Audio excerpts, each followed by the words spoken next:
Hello everyone, let's take a look at how we can make the header responsive for many different screen size like this.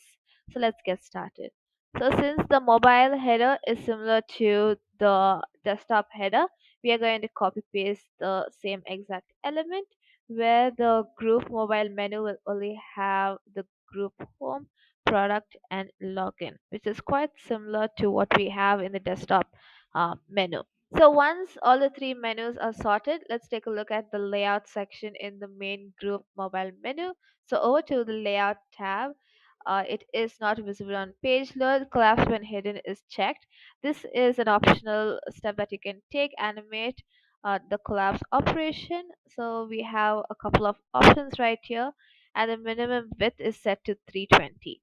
And since we have two different headers, one for the desktop and one for the mobile or one for different screen sizes, we definitely need to put in an additional condition for the desktop screen size so that it gets hidden when it is not of a particular screen size. So to do that, you can go over to group menu, over to conditionals, and you can add in this condition which says current page width is less than or equal to 360 and this element is not visible.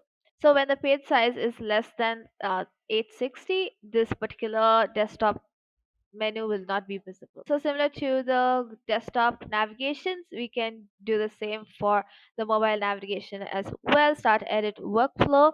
You can go ahead and copy paste the trigger header navigation for this tab and for the rest of the tabs as well, and you're good to go.